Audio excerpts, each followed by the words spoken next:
Oh, aku record bro. Nanti kalau udah mau mulai kita record. Yuk, mulai aja ya. Dulu, dipastikan sudah siap. Dan Umam dan Faruk dan Pak Nanang, apakah sudah siap? Ya siap. Oke. Oke, kita mulai ya. Bismillahirrahmanirrahim. Assalamualaikum warahmatullahi wabarakatuh. 107.7 FM JM Radio Muhammadiyah Jawa Tengah, Inspirasi Umat. Selamat sore teman-teman semuanya. Komandan saya senior di MDMC. Di sini Citra nggak sendirian, biasanya Tara Singasari sendirian. Di sini ditemani partner dari MDMC juga, ada Ndak Ulin.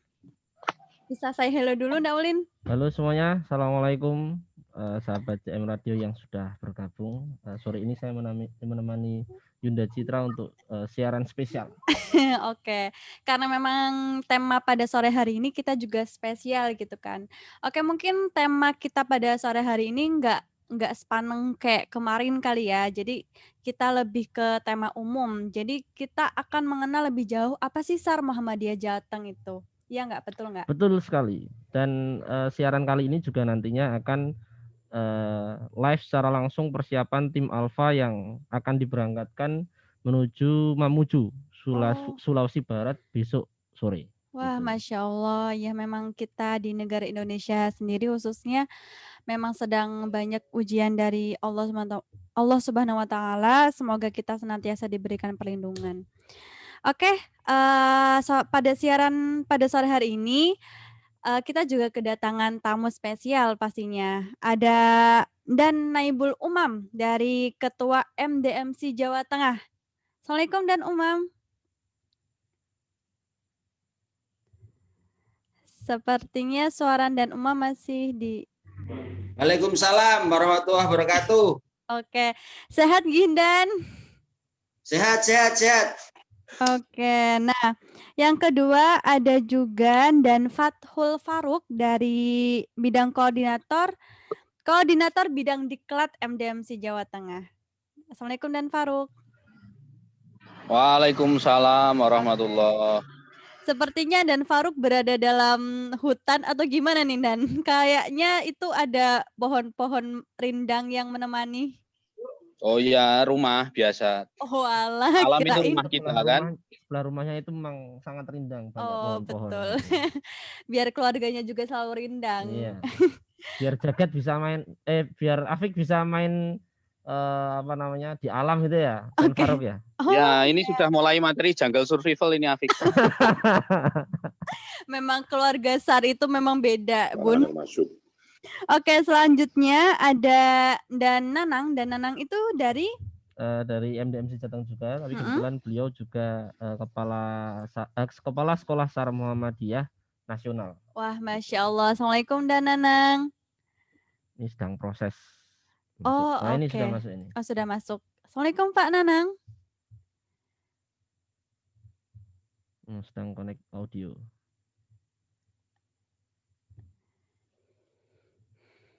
Oke. Assalamualaikum Pak Nanang. Sudah dengar suara dari kami studio?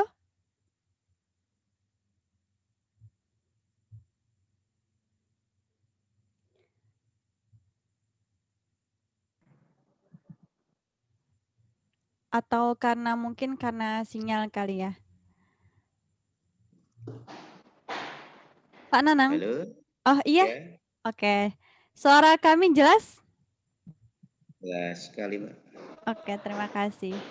Oke, Daulin, hari ini kita mau bahas tema tentang, bukan tema ya, subtema tentang apa aja nih? Ya, subtema yang kita bahas ada beberapa ya, nantinya seperti sejarah ya, sejarah SAR Muhammadiyah, kemudian nanti juga ada untold story di akhir sesi, kemudian nanti juga ada cerita-cerita tentang operasi SAR yang sudah dilakukan oleh SAR Muhammadiyah khususnya di Jawa Tengah.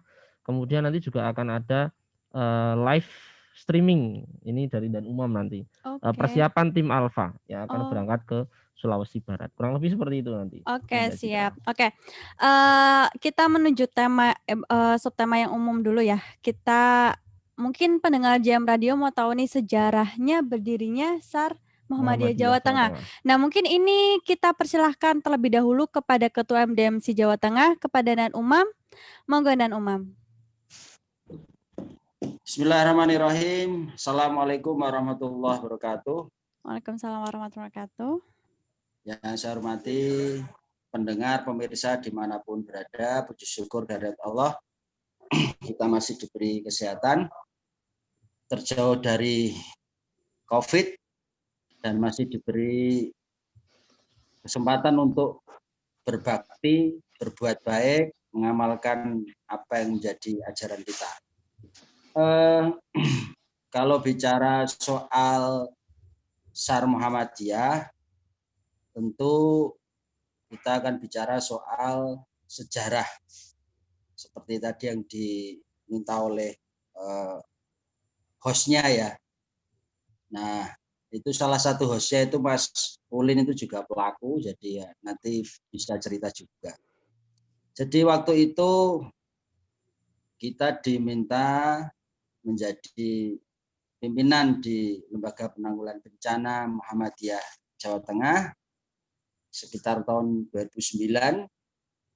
Kemudian mulai berpikir bersama teman-teman bagaimana cara mencari personel-personel SAR yang memiliki kualifikasi di bidang search and rescue dengan baik. Artinya terstandar, kompetensinya itu terpenuhi sebagaimana kompetensi yang diharapkan oleh Badan SAR Nasional. Kemudian yang berikutnya tentu bermanfaat juga bagi pengkaderan ya, kaderisasi di Muhammadiyah, terutama di bidang penanggulangan bencana, wabil khusus di bidang SAR. Kemudian latar belakang berikutnya karena kebutuhan ya.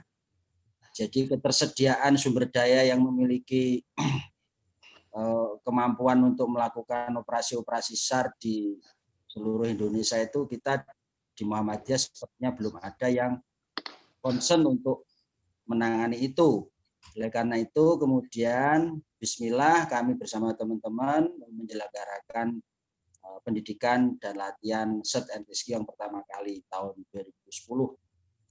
Jadi sejarah berdirinya memang di Kudus karena kegiatan pertama kita lakukan di sana. Personel yang terlibat juga sebagian besar dan sepertinya masih ada di sini semua. Para pelaku sejarahnya masih hidup semua gitu ya. Jadi masih bisa ditanyakan ya sejarahnya kepada siapapun juga. Lantas kemudian setelah tahun 2010 ketika kita menyelenggarakan diklat pertama kali itu diklat dengan kualifikasi jungle rescue atau kalau dulu kita nyebutnya Gunung Rimba.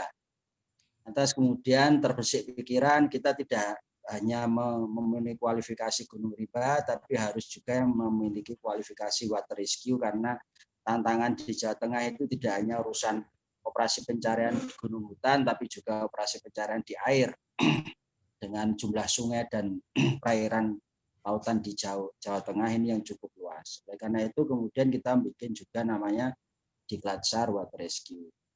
Nah dalam pengembangannya ternyata tingkat kualifikasi atau kompetensi yang diharapkan ini terus berkembang sehingga ketika kita menyelenggarakan diklat dasar yang sudah kita lakukan tadi itu harus ditingkatkan menjadi diklat tingkat madya. Nah setelah itu diklat tingkat purna dan seterusnya. Kira-kira sejarahnya seperti itu. Nanti Sen Faruk dan Sen Nanang mungkin bisa lebih bercerita soal detail-detailnya.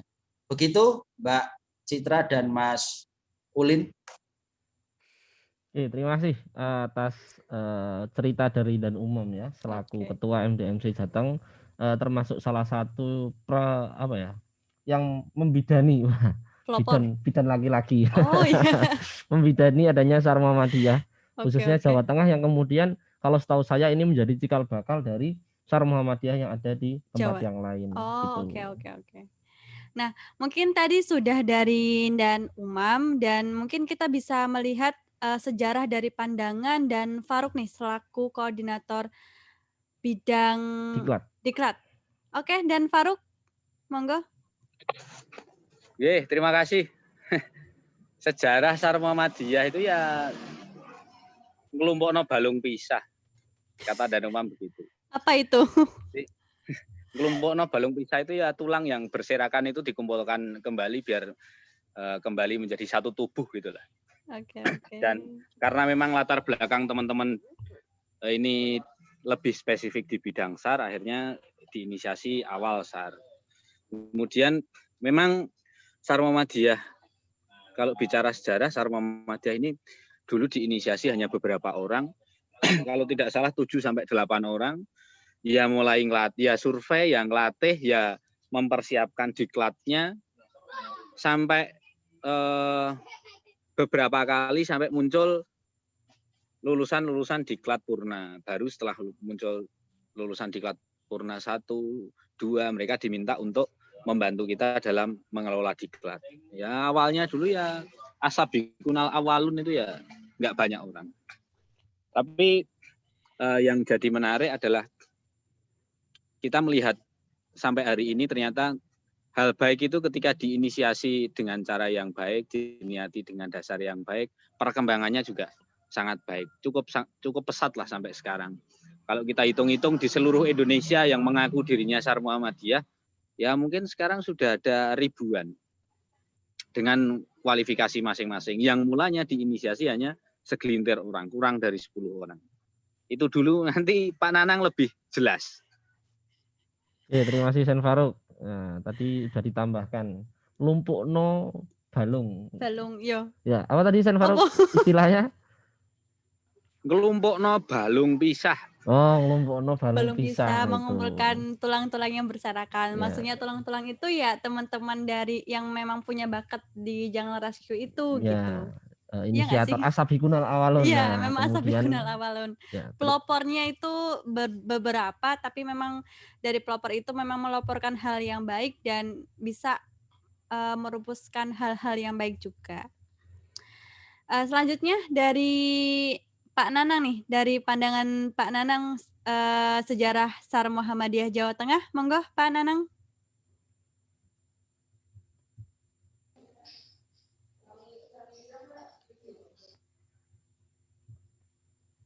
Sebelumnya, Assalamualaikum warahmatullahi wabarakatuh.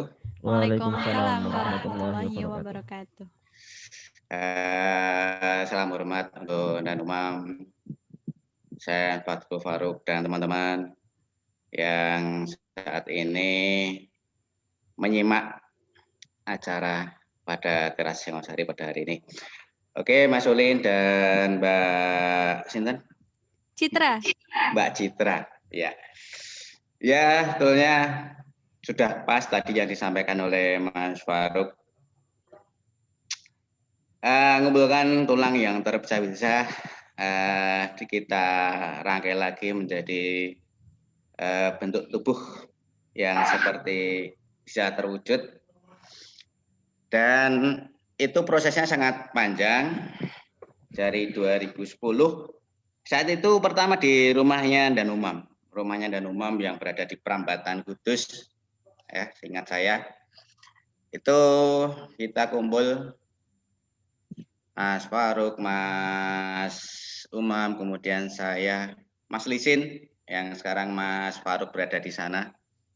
Terus kemudian ada beberapa lagi, kayaknya sepertinya 6 itu ya, 6 orang merumuskan suatu formula rumusan dari masing-masing orang mempunyai kompetensi, keahlian masing-masing, membuat formula suatu pendidikan dasar yang pada awalnya gini, kita dulu pengalaman di berbagai operasi sejak berdirinya MDMC, itu sebelum itu kan kita melihat relawan Muhammadiyah itu punya potensi besar, terutama di klaster SAR. Ya, kita berenam membuat istilahnya suatu rumusan, berenam di Prambatan itu membuat suatu diklat yang mana nanti alumni diklat itu bisa membawa karena kita di lapangan kan membawa atribut, membawa nama besar Muhammadiyah. Jadi kalau kita turun di suatu kejadian tanpa membawa kompetensi yang dimilikinya sesuai dengan yang tertulis di dalam atribut atau di dalam istilahnya baju kebesarannya, itu nanti ditertawakan orang. Jadi kita membuat suatu pendidikan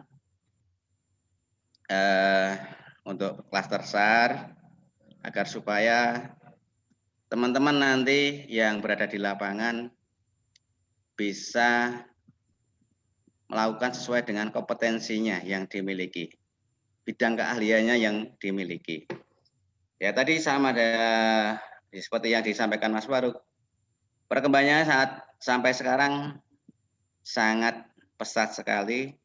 Mungkin kita punya ribuan relawan, alumni untuk klaster SAR ini. Terus kemudian di dalam pengkaderan untuk klaster SAR itu di diklat, mulai dari saya dulu itu sudah ada diklat. Yang pertama itu diklat dasar yang ada di Lawu, kemudian diklat madya kita laksanakan di lereng Gunung Lawu, kemudian ada tingkat purna, kemudian tingkat instruktur. Ya, semuanya itu berjenjang. Jadi harus sesuai dengan urutan. Tidak boleh belum pernah ikut diklat apa-apa, kemudian ikut di diklat madya, itu tidak diperbolehkan, tidak diperkenankan. Itu terus kemudian di klaster SAR sendiri kita punya dua bagian. Ada yang jungle rescue, itu SAR darat hutan gunung ya, kemudian water rescue, itu spesifikasinya kompetensinya di air. Itu terus kemudian Mas Ulin sendiri ini alumni pertama ini diklat instruktur. Ya. Wow. Jadi dia punya cerita panjang itu di diklat instruktur, mungkin dari awal sampai dasar, kemudian madya, purna, kemudian sampai diklat instruktur, sampai dia perasaannya hancur lebur. Nah, itu Mas Ulin mungkin nanti bisa juga untuk menceritakan. Itu Mbak, mungkin. Oke, terima kasih Pak Nanang. Suaranya masih jelas kan ya? Jelas, Dek, jelas. Oke, karena dari ketiga narasumber ini juga di sebelah Kak Citra itu juga ada salah satu senior ya, berarti kalau Citra juga senior ya. Mungkin dari Ndak Ulin nih, berarti kaula mudanya MDMC Jawa Tengah nih, mungkin bisa sedikit menggambarkan gitu tentang sejarah SAR Muhammadiyah Jawa Tengah. Baru kali ini host suruh cerita. Nggak apa-apa dong. Ya, terima kasih Yunda Citra. Ya, saya emang sore ini karena spesial ya, kita membahas SAR Muhammadiyah karena menurut saya belum terlalu banyak dibahas dan memang di record gitu. Ya, Nah, betul, dengan adanya ini nanti kemudian kita siarkan juga di YouTube kan itu bisa menjadi pelajaran bersama begitu. Betul. Kalau dari saya sendiri kan memang sebenarnya bukan termasuk pelaku utama As-Sabiqunal Awalun ya. Bahkan kalau diurutkan seperti sejarahnya Nabi ini kan ada As-Sabiqunal Awalun, terus ada sahabat, baru setelah itu ada itu saya ikutan paling belakang gitu. Iya. Urutannya. berarti. Bukan, malah generasinya udah generasi ketiga. Oh iya, oke. Begitu ya. Kalau terkait dengan sejarah SAR Muhammadiyah Jawa Tengah sendiri ya, kalau saya pribadi tidak terlalu banyak memahami, walaupun kemarin sudah diceritakan langsung oleh para chief instruktur yang juga termasuk As-Sabiqunal Awalun dari berdirinya SAR Muhammadiyah. Seperti yang tadi diceritakan dan Umam, jadi mulai 2010 kemudian MDMC itu mulai berdiri, kemudian memang membutuhkan sumber daya manusia, relawan yang cukup banyak. Karena Jawa Tengah ini kan 35 kabupaten kota begitu. Nah, salah satu cara untuk kemudian menambah sumber daya manusia untuk mensupport kegiatan MDMC adalah dengan adanya Diklat SAR. Ketika itu diputuskan adanya pendidikan dan latihan SAR. Nah, mulai dari itu sampai hari ini akhirnya anggota SAR Muhammadiyah semakin bertambah ya, dengan adanya Diklat itu semakin bertambah. Kalau saya tidak salah, Diklat Madya sendiri sudah 10 kali kalau tidak salah. Wow. Madya 5, Jungle 5, Water 5. Nah, nanti kalau salah mohon dikoreksi gitu. Tadi karena dan umum juga ada catatannya. Kemudian untuk Purna sendiri sudah 4 angkatan gitu. Nah, itu bisa bisa dikalikan saja. Berarti itu urutannya tuh dari dasar, kemudian Madya, Purna. Iya, begitu. Oh, Dan itu saya kira hampir sama dengan kaderisasi di Orto maupun majelis lembaga yang lain gitu. Begitu Yunda Citra kalau pandangan saya. Makanya SAR Muhammadiyah Jawa Tengah ini sudah melebarkan sayapnya gitu. Jadi tidak hanya di Jawa Tengah tapi sudah kadernya sudah kemana-mana, sudah se-Indonesia Raya, bahkan ada yang mungkin ke luar negeri begitu. Oke. Mungkin ini ya, kita lanjut ke topik selanjutnya, bahwasanya itu berdiri di tahun 2010. Kemudian hampir 11 tahun ini mengenai dinamika perkembangan SAR Muhammadiyah Jawa Tengah itu seperti apa gitu. Mungkin bisa diawali dulu dengan Dan Umam. Monggo Dan Umam. Oh ya, oke. Jadi awalnya memang sederhana ya. Kita ini ingin membangkitkan jiwa-jiwa yang menjadi jiwa-jiwa penolong. Jadi dulu itu ada filosofi yang bagi saya sendiri itu kemudian memantik agar memunculkan jiwa-jiwa penolong. Sehingga ketika ditanya kok bisa menjadi tim rescue atau menjadi relawan, itu kan dulu ada filosofi yang pernah saya sampaikan di kawan-kawan itu. Quote-nya ini silakan ditulis, nggak apa-apa. Tak tulis ini. Saya tidak tahu pasti apakah hatiku yang menggerakkan tanganku ataukah tanganku yang menggerakkan hatiku. Kira-kira begitu. Nah, dari situlah kemudian kita ingin ketika menjadi anggota tim SAR dengan melalui pendidikan itu akan memunculkan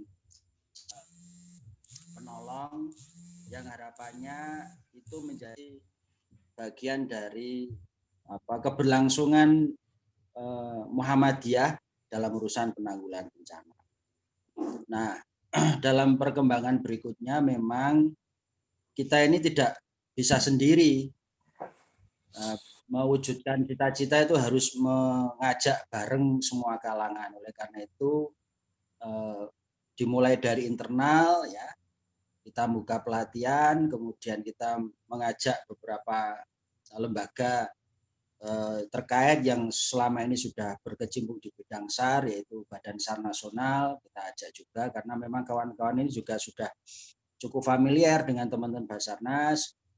Kemudian kita juga mengundang teman-teman yang selama ini memiliki kualifikasi di bidang SAR dari banyak lembaga. Dan alhamdulillah lambat laun memang mereka yang selama ini kita ajak kemudian jatuh cinta lah kira-kira begitu dengan SAR Muhammadiyah, dan bahkan kemudian mereka pula yang ikut menguati barisan dari SAR Muhammadiyah itu. Nah, munculnya nama SAR Muhammadiyah itu memang tadi yang disepakati oleh Sen Nanang itu adalah kita ingin membesarkan Muhammadiyah. Jadi kita tidak membesarkan MDMC-nya. Jadi tidak ada kok bikin atribut tulisannya SAR MDMC, tapi yang ada adalah SAR Muhammadiyah. Karena kita ingin yang kita besarkan adalah nama Muhammadiyah, sehingga publik itu memahami bahwa Muhammadiyah itu bisa dalam hal kegiatan-kegiatan search and rescue. Nah, nampaknya memang Jawa Tengah menjadi barometer awal, sehingga kemudian beberapa daerah di luar Jawa Tengah itu mengirimkan utusannya untuk berlatih di Jawa Tengah. ada dari Jawa Timur, Jawa Barat, ya, DIY, DKI, di Pulau Jawa ya, ada yang dari Pulau Jawa, ada Sumatera, ada Kalimantan, Sulawesi, dan seterusnya. Nah, ini artinya bahwa mereka menilai ada bermanfaatan ketika kader-kadernya dikirim untuk ikut diklat-diklat SAR itu. Ya, karena mereka kemudian menilai bahwa kemanfaatannya itu tidak hanya untuk kepentingan urusan penanggulangan bencana saja, tapi bisa jadi kemanfaatannya untuk tadi Muhammadiyah secara umum.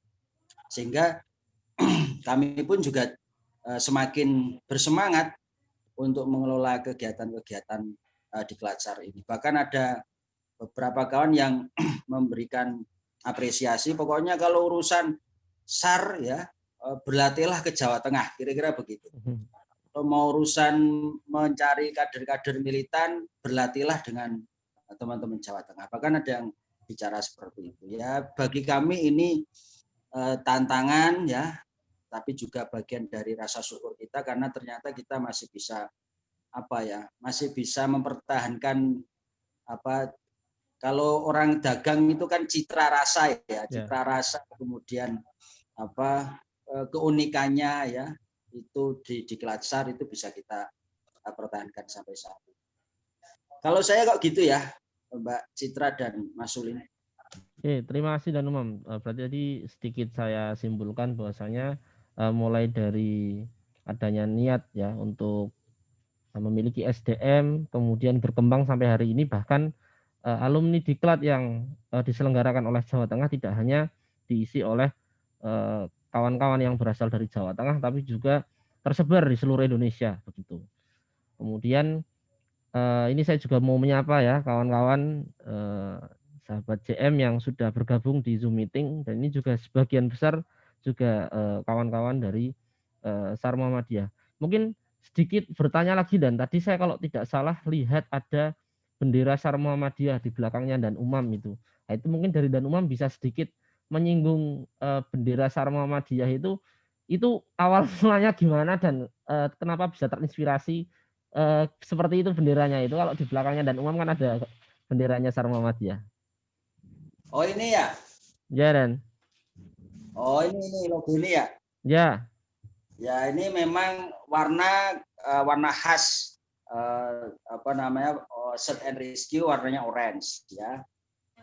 Kemudian tulisan SAR dan Muhammadiyah, tidak ada tulisan yang lain ya. Apalagi kalau Anda cari di sini foto saya nggak ada. Adanya cuma tulisan ini. Dan ingat yang kita bawa nama Muhammadiyah, logonya logo bintang, hanya memang kita modifikasi. Sinarnya itu memang kita bikin tidak persis seperti sinar logo di Muhammadiyah ya. Kalau misalnya bisa dilihat di sini lebih dekat ya. Termasuk di logonya SAR Muhammadiyah juga seperti ini. Ada beberapa sisi-sisi yang cuilan gitu ya, tercuil. Jadi kayak misalnya ada pada posisi ini ada yang sembrawut, itu ada yang cuil, itu menandakan filosofinya adalah ketika kita melakukan operasi SAR itu memang dalam kondisi yang ya tidak menentu, carut-marut gitu kan. Nah, bagaimana kemudian SAR Muhammadiyah ini mampu mengumpulkan kembali sehingga menjadi utuh, kira-kira demikian.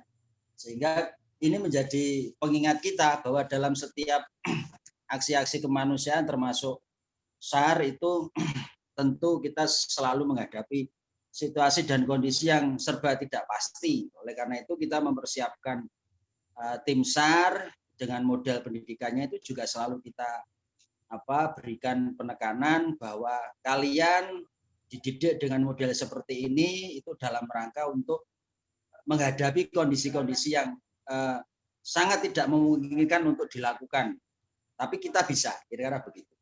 Sehingga kawan-kawan di tim SAR ini ketika pada saat kegiatan-kegiatan diklat itu juga kita berikan penekanan, penetrasi agar mereka bisa memecahkan persoalan-persoalan ketika di lapangan. Kira-kira demikian.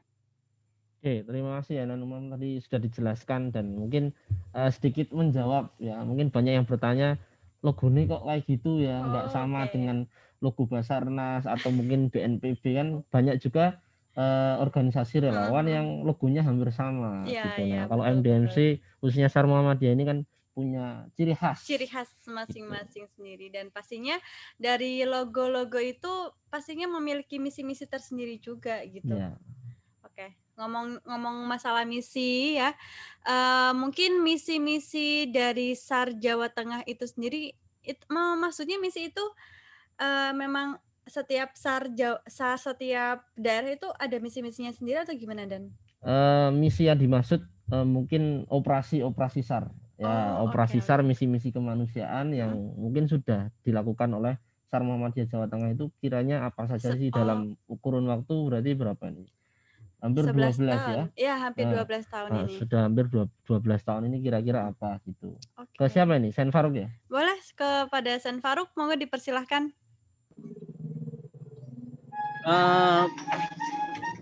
Misi ya kalau misi kita seperti yang lain-lain sih. Misinya ya pencarian dan pertolongan. Namanya juga SAR. Ya kalau tadi bicara tentang perkembangan ke sini memang dulu SAR Muhammadiyah ini juga diawali dari awalnya pemuda, pelajar, kemudian sasarannya menjadi AMM secara umum, kemudian berkembang lagi sampai di SAR Medis, itu juga bagian dari SAR Muhammadiyah. Ini yang terbaru itu sebelum instruktur ya SAR Medis itu. Kemudian dari proses pendidikan memang awal mulai kita melakukan pendidikan dengan semampu kita lakukan trial and error, lalu kita mengundang orang-orang yang expert untuk melakukan meminta evaluasinya mereka. Kita pernah mengundang Kopassus, Polairut, TNI, Basarnas untuk datang bersama kita untuk mengevaluasi untuk perkembangan pendidikan SAR Muhammadiyah sendiri. Lalu kalau soal misinya kita memang semua selama ada kegiatan SAR mungkin 90% kita mengikuti walaupun tidak semuanya. Seperti kemarin di Sriwijaya itu kan kita juga tidak terlibat karena kebetulan potensi kita banyak terkuras, ngurus ada di daerah Kudus banjir, ada Merapi yang meletus yang harus siap-siap, ada banyak misi di daerah masing-masing ya. Akhirnya pada saat urusan Sriwijaya kemarin kita juga tidak banyak terlibat walaupun secara spesifikasi kita punya orang-orang penyelam, kita juga beberapa kali melakukan sertifikasi selam untuk teman-teman SAR Muhammadiyah. Bahkan kondisi terburuknya kita juga pernah misi masuk di pulau terluar itu ya. Jadi pulau masih di Indonesia sih, diameternya cuma 8 kilo, di tengahnya ada gunung Rokatenda yang sedang erupsi. Yang satu pulau itu semuanya zona merah, kita harus masuk ke sana mengawal tim medis karena di sana sudah ada 6 bulan tidak ada pelayanan medis. Nah, itu yang awal safety officer-nya yang awal memastikan keamanannya teman-teman SAR Muhammadiyah. Ya, yang terbaru sekarang teman-teman juga sedang disiapkan untuk berangkat ke Sulawesi Barat yang sekarang sedang disiapkan oleh Danumam di markas itu. Ya kalau misi-misinya mungkin seputar itu. Sisanya kasus-kasus nasional ikutlah. Orang di Semeru, orang hilang, orang Swiss yang hilang. Kemudian salah satu keberhasilan kita di Sindoro, waktu 1 minggu dicari oleh teman-teman seluruh potensi, tidak ketemu, kemudian secara resmi ditutup oleh pemerintah pencarian itu, kemudian karena itu yang hilang adalah keluarga Muhammadiyah, akhirnya dibiayai oleh Muhammadiyah. Kemudian kita buka open SAR sendiri oleh relawan-relawan dan SAR Muhammadiyah di seluruh potensi Jawa Tengah, dan alhamdulillah ditemukan setelah kita melakukan tambahan sekitar 6-7 hari pencarian. Ya, itu dulu. Aku ngeleng-ngeleng rada buntet iki. Saking banyaknya. Sangat luar biasa ya. Ya, betul banget. Jadi ya bisa tadi bayangkan dengar, ya, yang di Rokatenda itu. Makanya tadi tuh mau ngomong mau nyela tapi nggak enak gitu. Di mana itu? Di mana tuh, Ndak? Rokatenda itu kayaknya Sen Farouk yang berangkat ya kalau nggak salah. Iya, saya itu di NTT. NTT. Di Itu NTT, di Rokatenda. pulau sendiri apa gimana? Iya, pulau sendiri. Jadi dia masuknya di Kabupaten Sika, cuman dia pulau sendiri. Seperti kalau di Jawa itu ya ada Karimun gitu kan. Oh ya. Oke. Atau Jakarta ada Kepulauan Seribu gitu. Nah, di Jakarta ada Kepulauan Seribu. Cuman kalau Karimun, Jakarta itu kan kepulauan, ada beberapa Ya. pulau. Kalau itu hanya memang Tapi hanya ada satu pulau. manusia-manusianya. Ya, satu kecamatan itu ada 11.000 penduduk. Oh, 11.000. Jadi modelnya kayak Hawaii ya, Sen Farouk ya. Karena Tengahnya ada. masuk misi kesehatan sama pepohonan kan ya orang mungkin. Iya, tengahnya Itu modelnya kayak Hawaii. gunung, kalau ada nggak gunung yang sedang erupsi. Hanya di laut. salah. Iya. Oke. Jadi modelnya di tengah pulau ada gunung berapi gitu ya, Gunung Rokatenda. Ya. Sebenarnya kalau secara citra pribadi ya pernah ikut diklat dasar sih dan ya masih mungkin karena perempuan jadi ya mungkin ada perempuan-perempuan tangguh lainnya gitu. Misi-misinya tuh bagus-bagus cuman kayak ngeri sendiri gitu. Ngeri. Udah pokoknya ngeri aja. Iya, sangat ngeri lah ya. Ngeri. Itu sekali meledak satu pulau ya mungkin Sen Farouk ya. Itu memang satu pulau zona merah. Makanya Wow. ada misi untuk ngurus gunung api dan salah satu alat perlindungan dirinya pelampung yaitu. Iya. Tuh, jadi ya itu salah satu misi yang kemudian sudah dilaksanakan oleh SAR Muhammadiyah. Kenapa pulaunya nggak dipindah aja gitu? Kenapa gunungnya nggak dibocorin aja biar nggak meledak gitu kan juga Aduh, oke. bisa dicoba mungkin ya. Oke. Nunggu tim Sulaiman itu. Oke, mungkin lanjut ke Senanang ya. Masih mungkin sekitar cerita tentang misi-misi yang sudah pernah dilakukan dari pandangan Senanang. Monggo Senanang. Mungkin apa ya kalau lihat dari backgroundnya Senanang ahli di jungle water Wah, atau iya. rescue water. Semuanya Water rescue. Wah, Masya Allah. amfibi. Monggo Senanang mungkin bisa berbagi pengalamannya kepada sahabat JM Radio.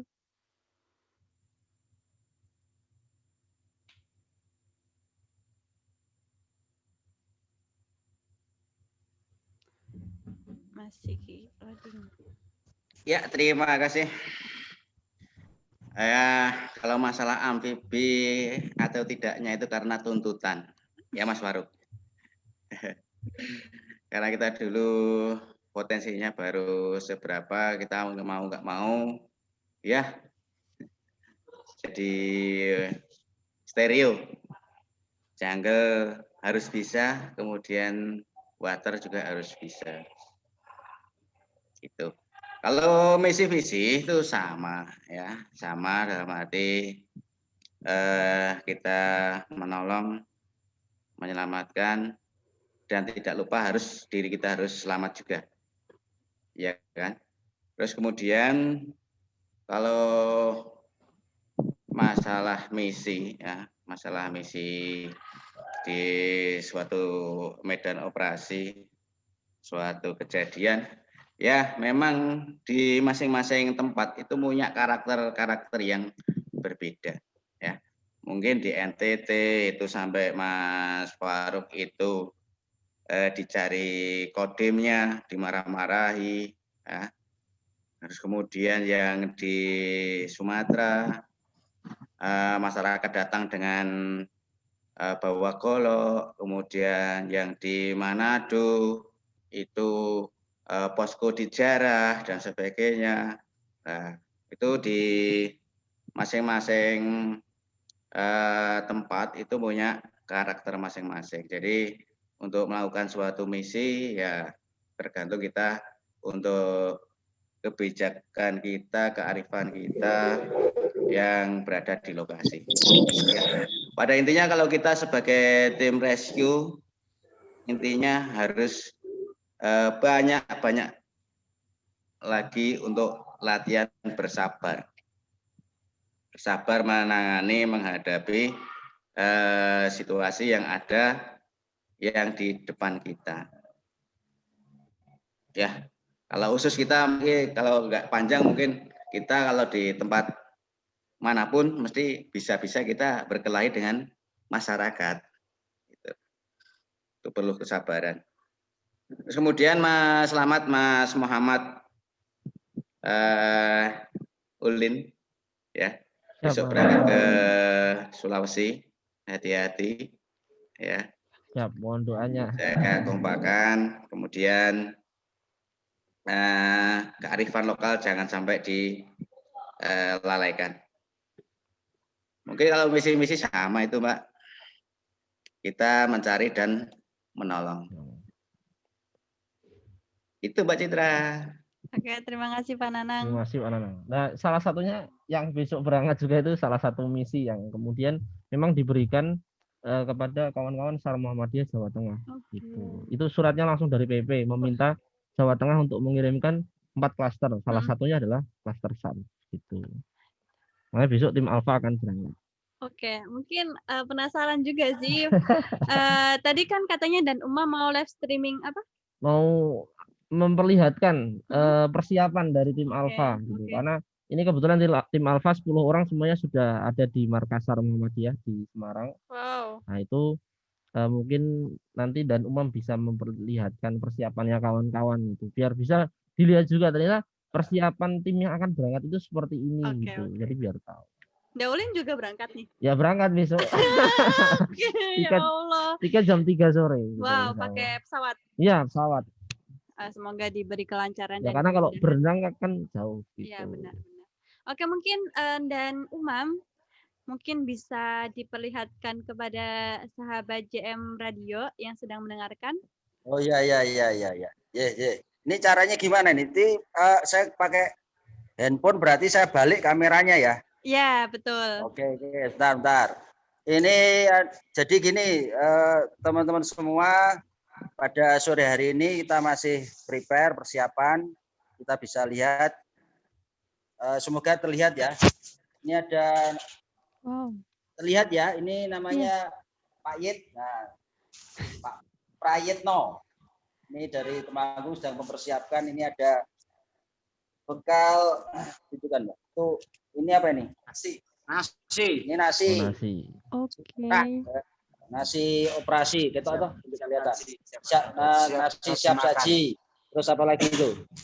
Parafin ya Dan. Parafin. Ini roti ya? Roti. Nah, ini susu. Nah, terus ini apa lagi? Nasi juga. Ini biskuit. Nah, kemudian ada ini khusus ini untuk pelindungan, ini ada flash sheet, kemudian alat komunikasi, ini ada helm pengaman, ini helm pengaman, ini ada Mursito, ini menyiapin APD juga sama mengolah packing karena barang-barang kita kalau naik pesawat harus kita tata biar bagasinya juga muat. Ini beberapa barang-barang yang sedang dipersiapkan. Ini Mas Diono dari Banjar. Ini Mas Jasro juga sedang. Ini sudah jadi ya. Ini berapa kilo? Ini sekitar 10 kilo ya. Jadi kalau kita bawa ke pesawat kan harus dihitung, ada masuk kabin, ada yang harus masuk bagasi. Ini Mas Imam ini dari Malimpa. Anggota Malimpanya WMS juga ya, ikut terlibat.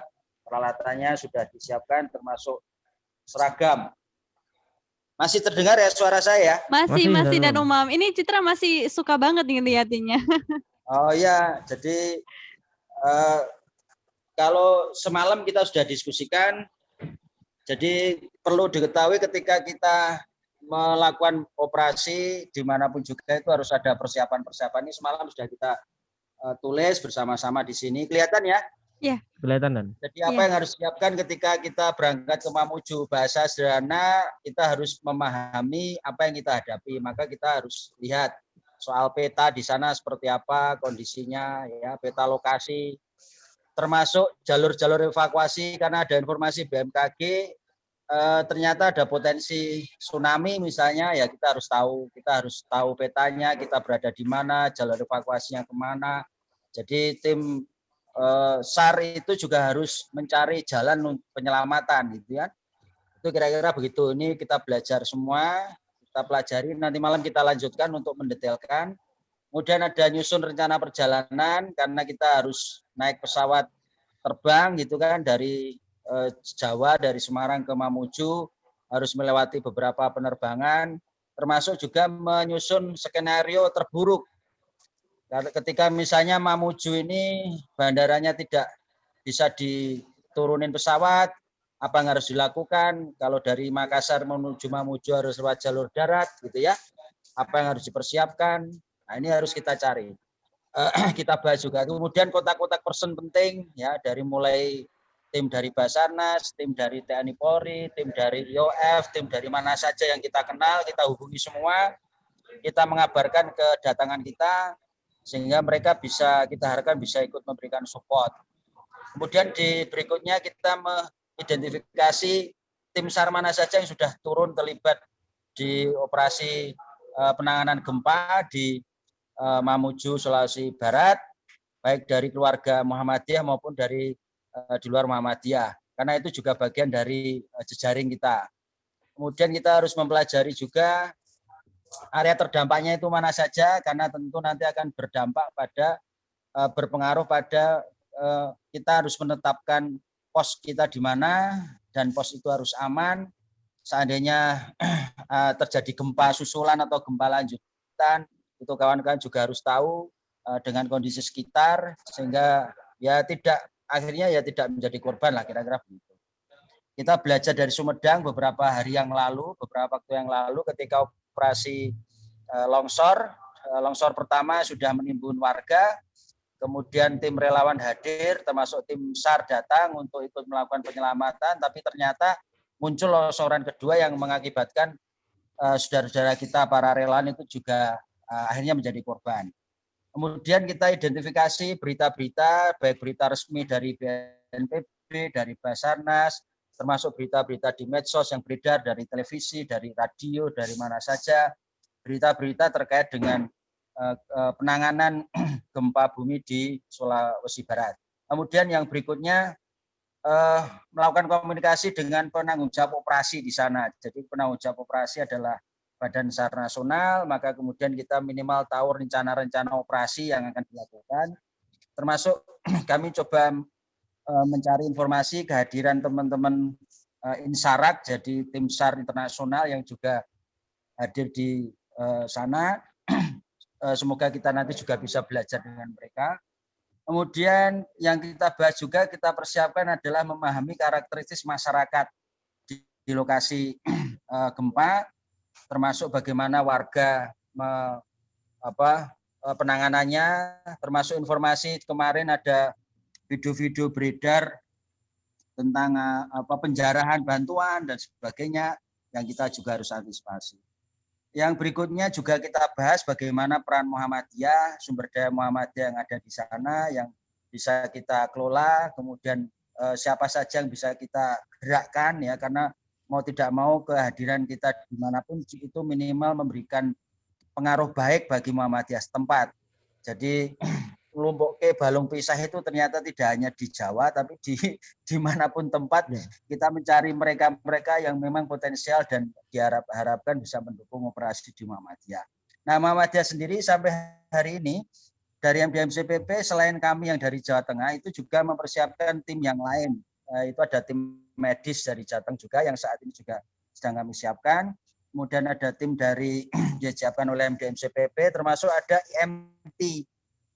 Emergency Medical Team yang saat ini sedang dipersiapkan, dan sebagian juga teman-teman dari Jawa Tengah yang akan berangkat. Nah, ini termasuk bagian dari sumber daya, baik sumber daya internal maupun sumber daya eksternal yang kira-kira bisa ikut mendukung. Karena tentu kita tidak mungkin melakukan operasi SAR di sana dengan membawa peralatan yang berat ya dari Jawa, karena tentu akan terkait dengan banyak hal, maka kemudian kita harus mencari sumber daya yang bisa dimanfaatkan atau dipergunakan untuk menyelesaikan operasi-operasi yang dibebankan pada kita.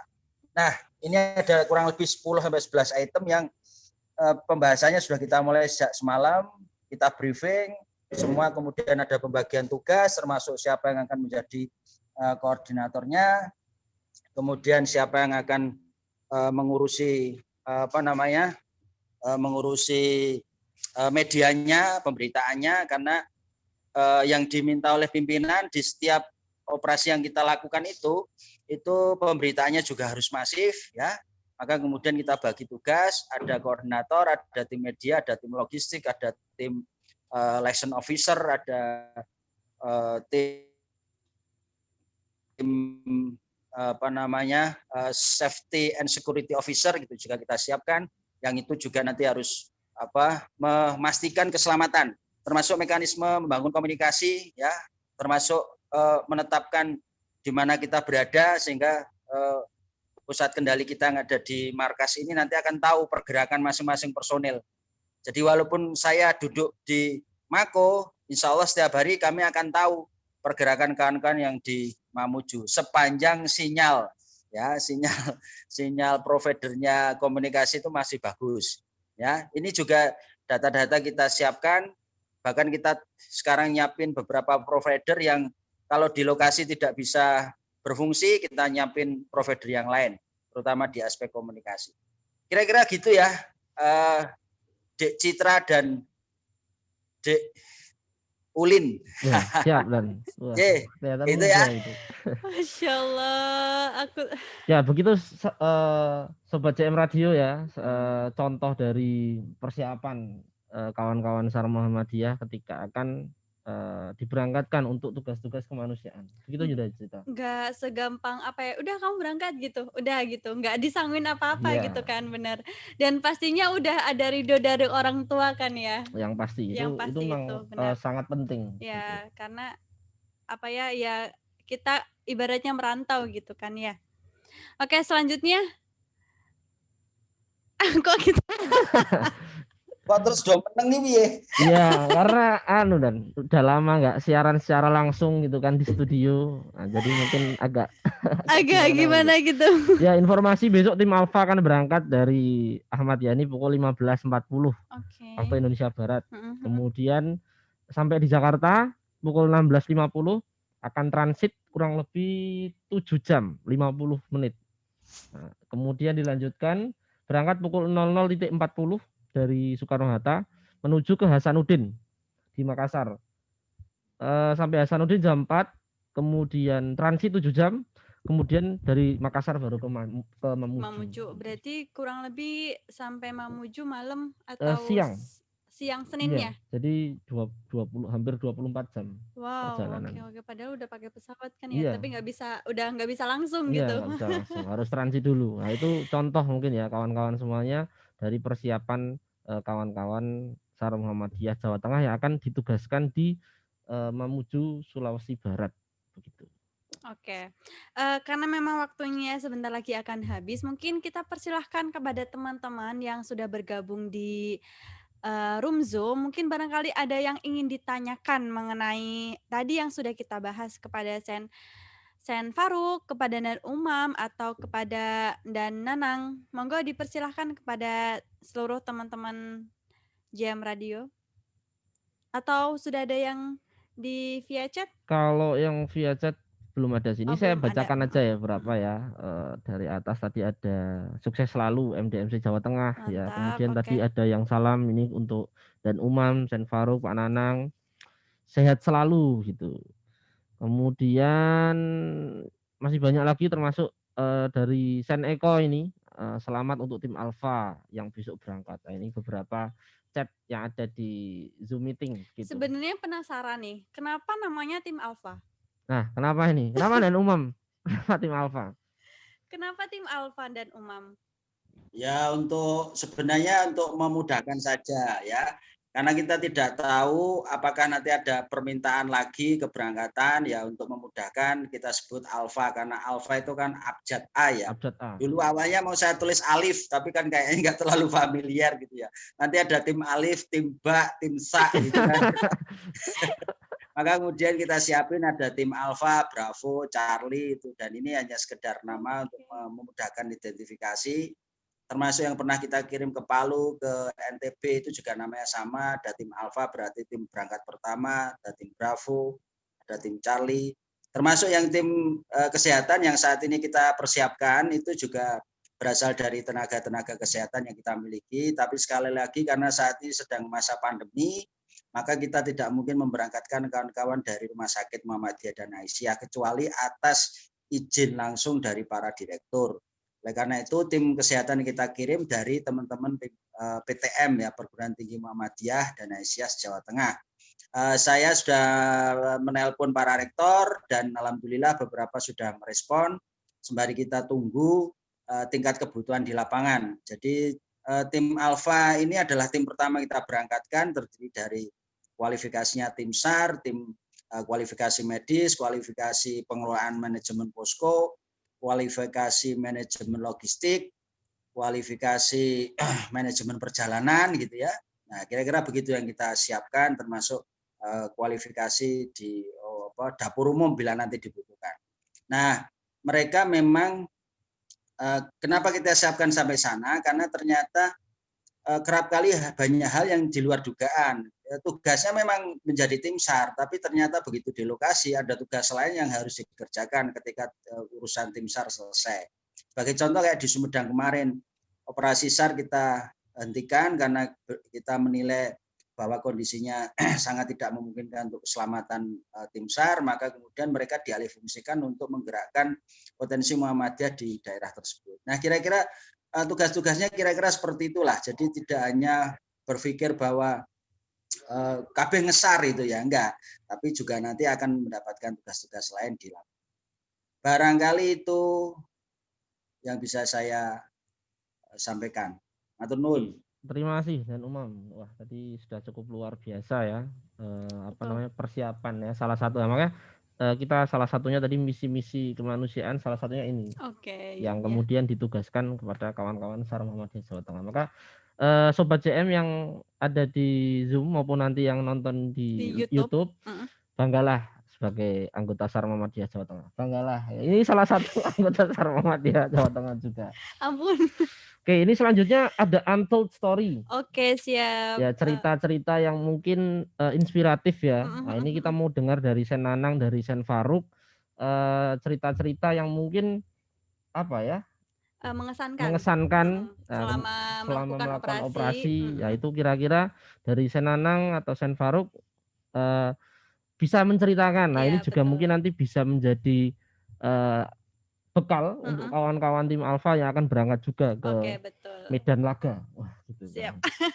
Sen Nanang dulu mungkin ya. Monggo Sen Nanang. Silahkan Sen Nanang.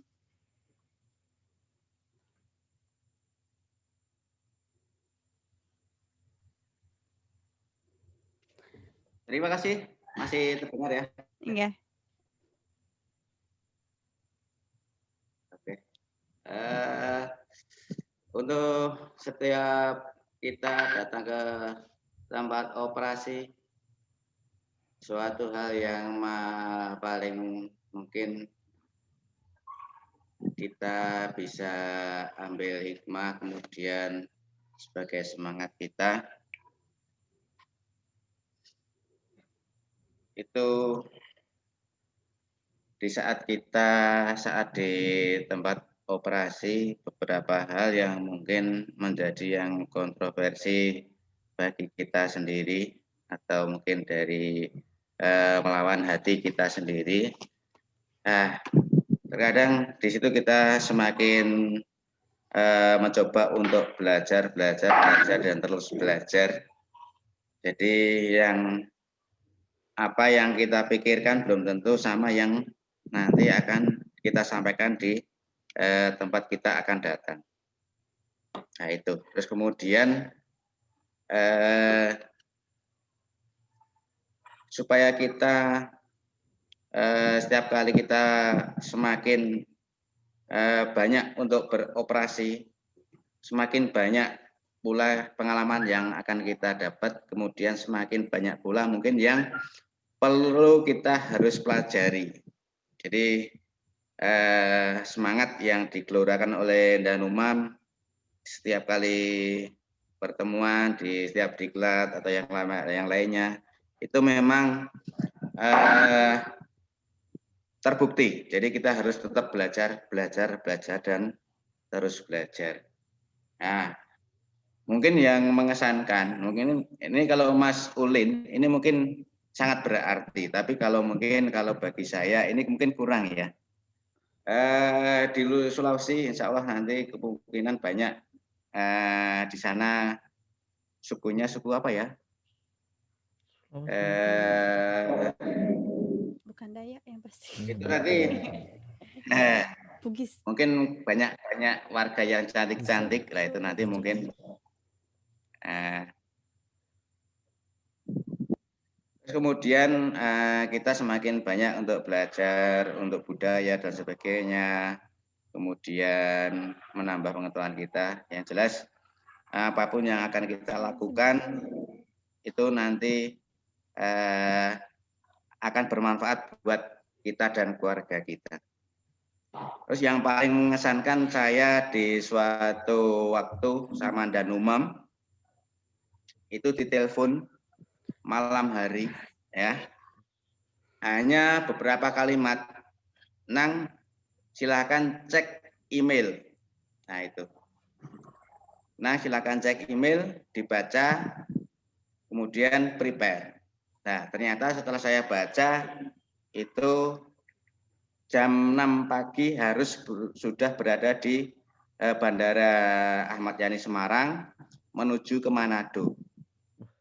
Terus temannya siapa Dan? Sendiri. Nah itu paling mengesankan. Jadi suatu surprise buat saya yang mau nggak mau ilmu yang mungkin kita bahas dulu memang harus diterapkan. Satu almari itu alat-alat khusus untuk prepare, kemudian alat untuk beroperasi, satu tas sudah lengkap, kemudian pelengkapnya berada di sub-sub yang lainnya, itu memang bermanfaat sekali. Ya, kebetulan saya juga manfaatkan itu. Jadi satu etalase saya buat untuk perlengkapan untuk beroperasi. Ya itu mengesankan sekali. Malam hari ditelepon, Nang cek email, silakan dibaca, kemudian prepare. Ternyata sudah ada tiketnya. Jadi tidak ada kata untuk istilah alasan untuk menolak. Nah itu Mbak Citra. Oh, luar biasa. Jadi yang jelas kita sebagai relawan maju terus, mundur ganjal. Terima kasih. Mungkin kalau saat itu Citra ada di posisi Senanang kali ya. Apaan sih ini? Ini udah nesu-nesu sendiri ini. Iya, udah muring-muring sendiri. Gimana ini? Karena sebagian besar kayak harus terencana gitu kan, dan itu dikasih surprise yang sangat mengejutkan, dan tapi itu untuk aksi kemanusiaan. Jadi tidak ada kata mundur ya. Mundur ya. Senanang kalau boleh tahu dulu di Manado berapa bulan atau berapa tahun? Oh iya Kak, ada yang sampai tim yang berbulan-bulan di sana. Oh, ada. Wah, Masya Allah. Senanang mungkin di Manado? Alhamdulillah baru 7 hari di sana.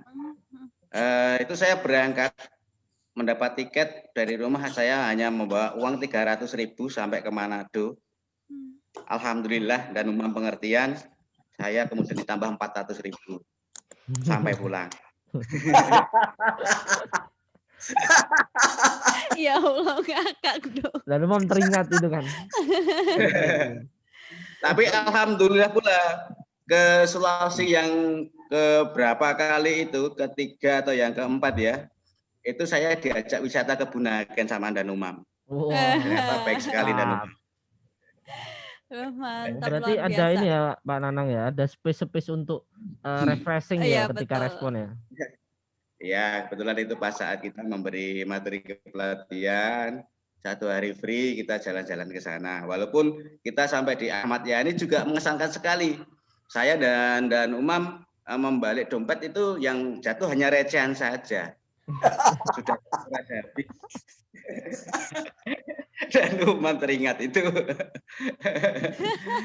Nah, itu terus kemudian. Aduh. Lagi ya. Yang jelas gini.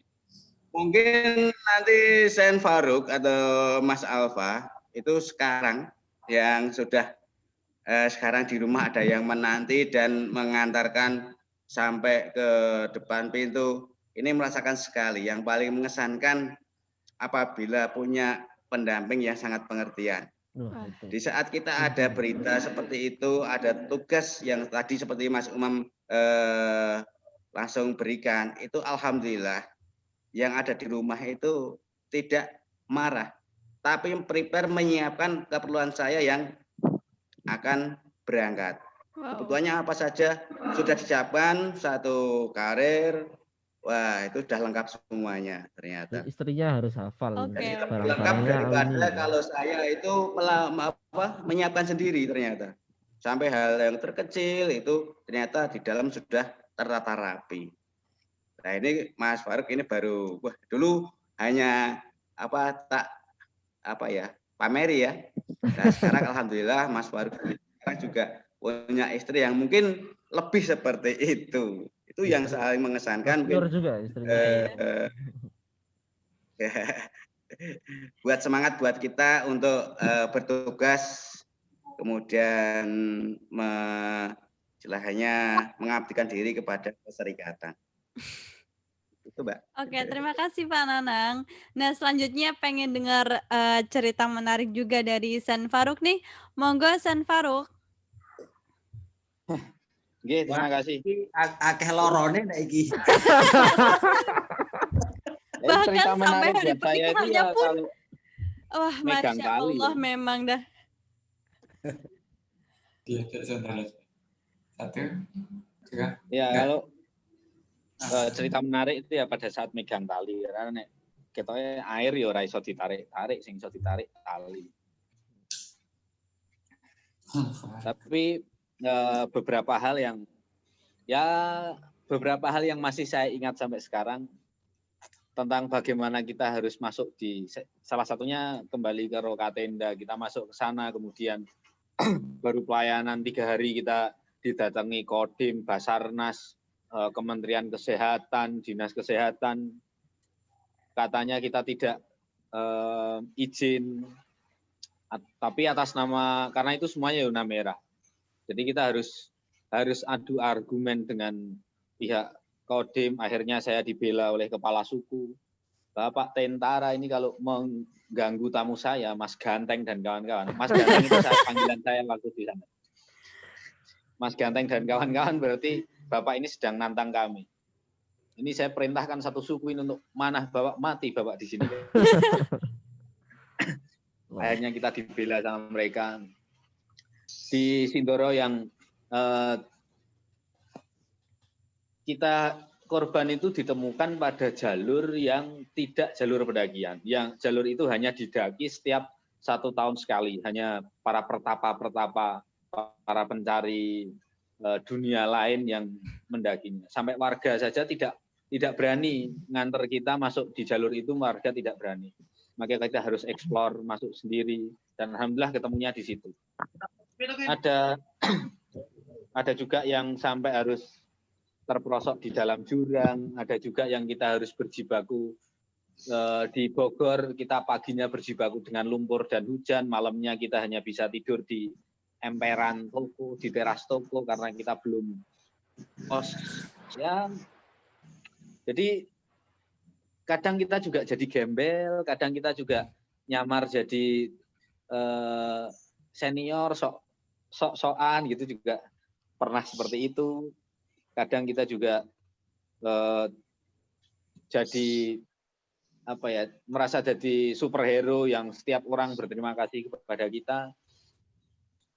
Ada misi-misi mustahil yang ya salah satunya mungkin kalau di sini masih tadi saya lihat ada Mas Agus Ngemplek yang bareng sama kita. 2014 itu kita di Kudus waktu banjir Pantura bagian Kudus yang Pantura macet total itu, masing-masing dari kita sedang di luar daerah sampai ya rumah kampung saya sendiri kena. Akhirnya terus warung yang ada di rumah dialihkan jadi dapur umum. Bahan makanannya dibagikan kepada warga yang ngungsi. Sampai ada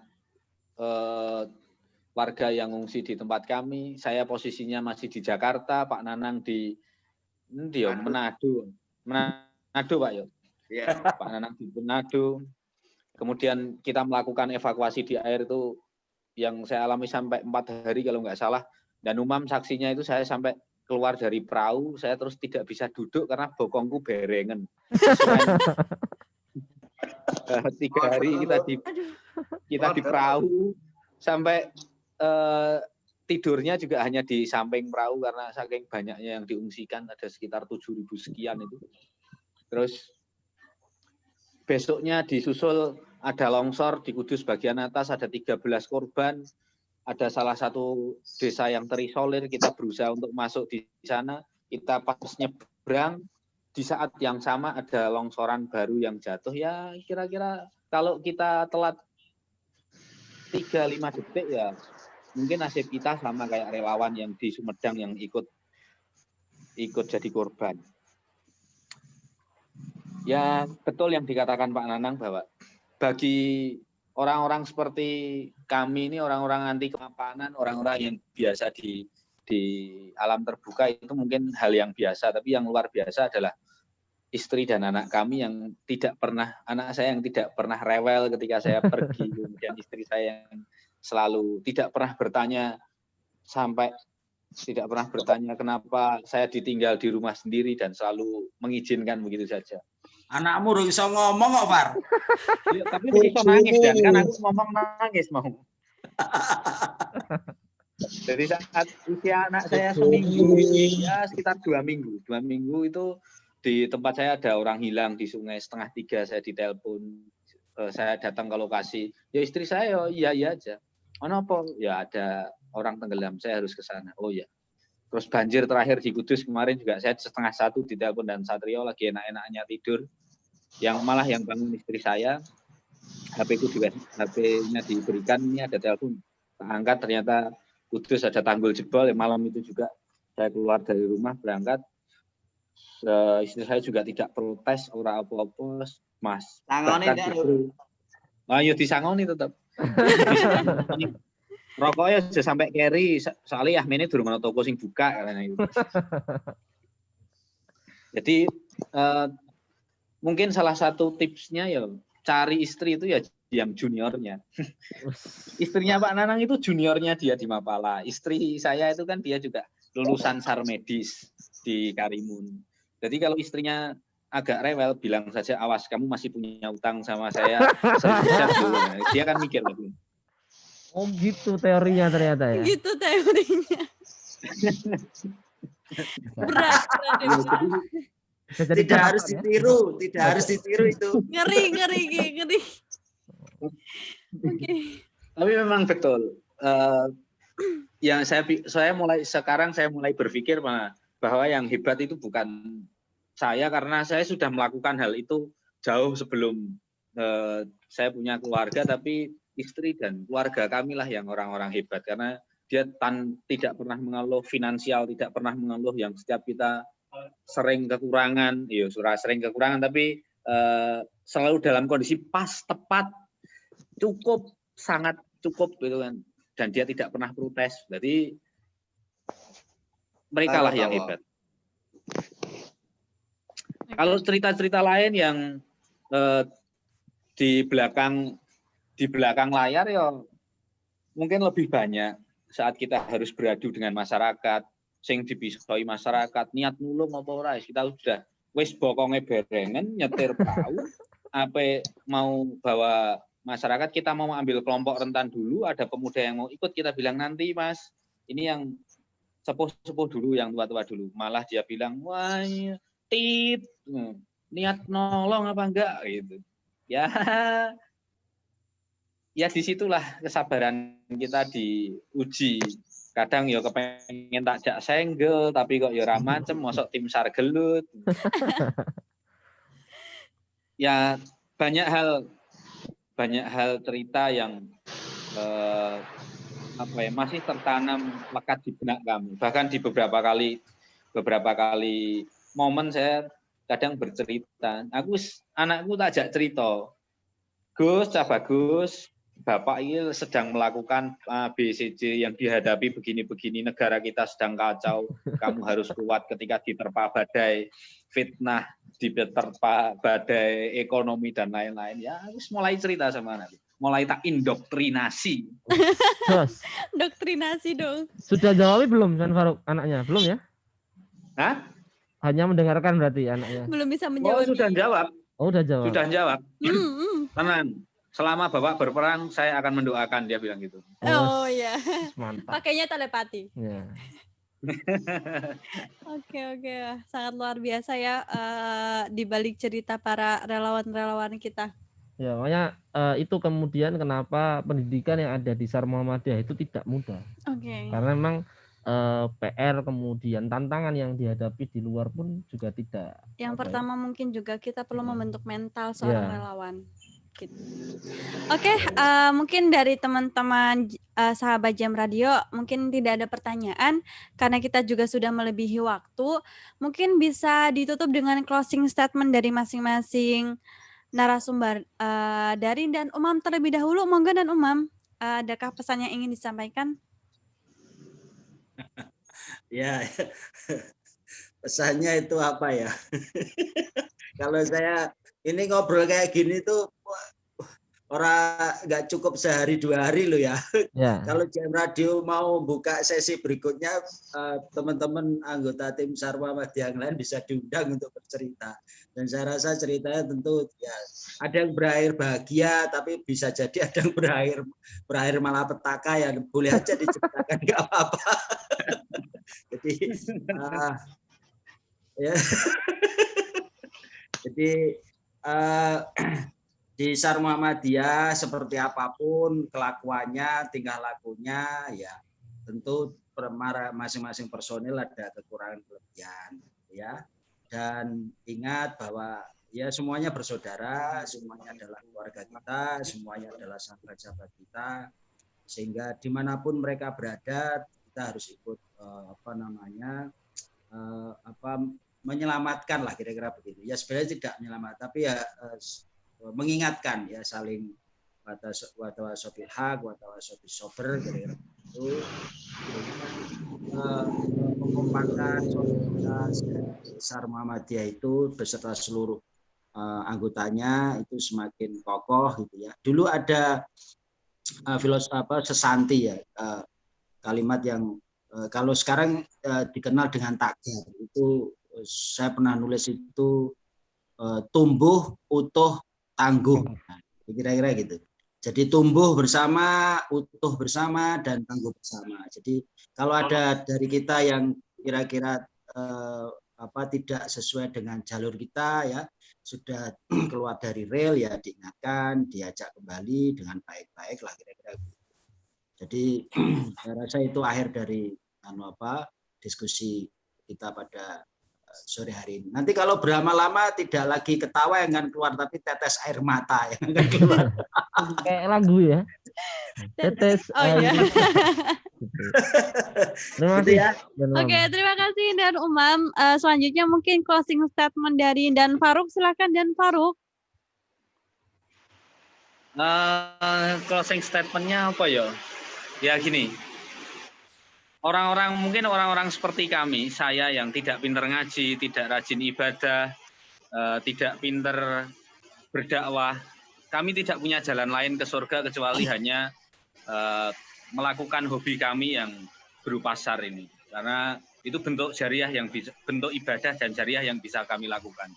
Dan bagi orang-orang yang anti kemapanan, orang-orang yang tidak pinter dakwah, ngaji dan ibadah seperti saya, ya kalau ini satu-satunya jalan surga buat kita, ya kita jaga jalan surga itu tetap menjadi jalan suci, jangan pernah ada trik dan intrik pada saat kita sedang melakukan misi, jangan pernah menyisipkan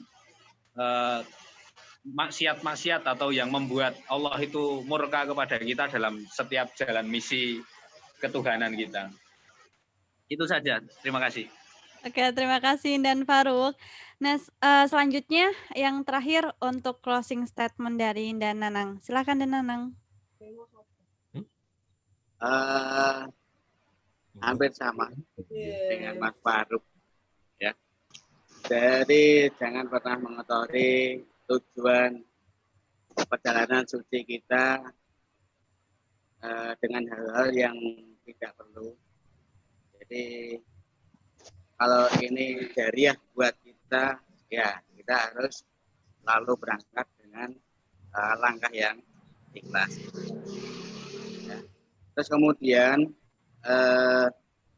apabila kita tidak bisa selalu aktif dalam hadir dalam majelis taklim, ya cara ngaji kita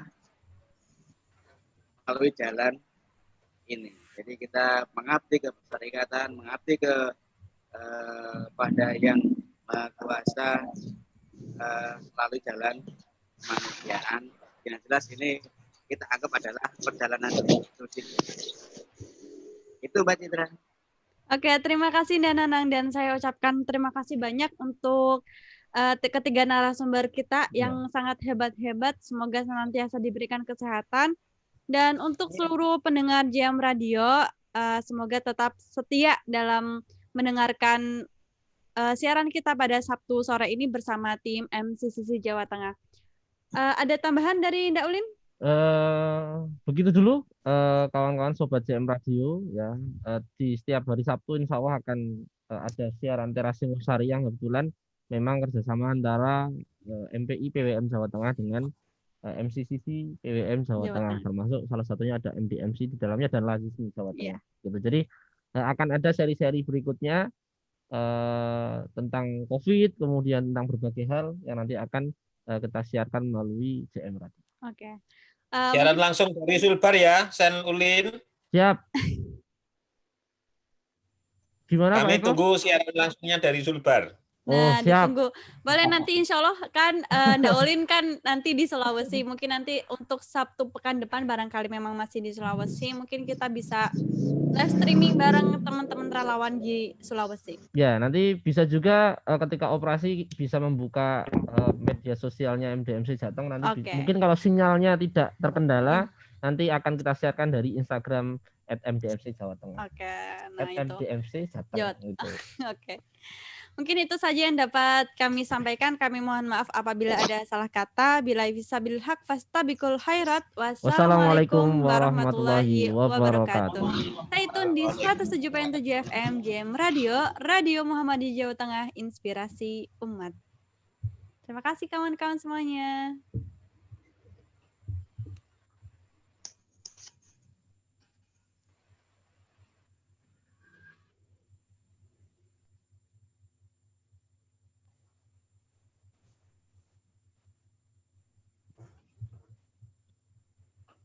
Di end aja. Ya ke save videonya.